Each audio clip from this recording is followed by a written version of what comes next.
Здравствуйте, судебное заседание организации. На скамье подсудимых Радик Тагиров. По версии следствия, на его счету смерти 31 пожилой женщины. Сегодня один из самых жестоких серийных убийц современности скромно прячет глаза за капюшоном и маской и стоит к залу спиной.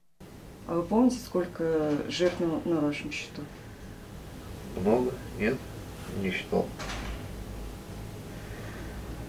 Только из новостей. Это один из первых кадров допроса Тагирова, где он подробно рассказывает о совершенных убийствах. По материалам дела, обманом проникнув в квартиру 90-летней Насимы Ишмуратовой, Тагиров задушил ее подушкой. Далее серия убийств в 12 регионах.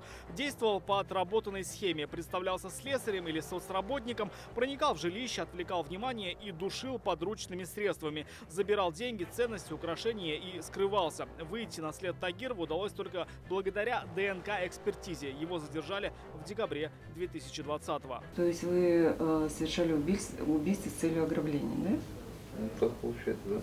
А нельзя было не убивать, например, всех женщин? Можно было, но я почему-то так не делал. Стоит отметить, что хотя в ходе следствия Тагиров признавал свою вину, сегодня он не сознался ни в одном эпизоде, а именно в 31 убийстве, 3 покушениях на убийство, серии краж, совершенных им с 2011 по 2012 годы в разных городах Поволжья, за что его и прозвали поволжским маньяком. Только на перечисление судьей всех эпизодов без деталей происшествий сегодня в суде ушло порядка получаса. За каждый из них гособвинение запросило от 10 до 13 лет. В сумме получилось 377. Суд приговорил Тагирова к пожизненному лишению свободы. Окончательно назначить Тагирову наказание по совокупности приговоров в виде пожизненного лишения свободы. Тагиров, за все время не проронивший ни слова, оживился только после приговора. Понятен ли вам приговор? Порядок обжалования.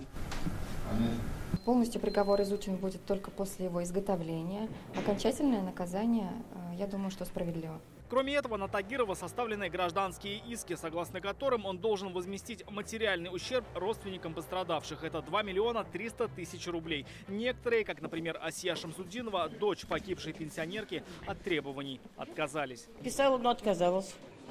Почему? А зачем? Он у мамы ничего не взял.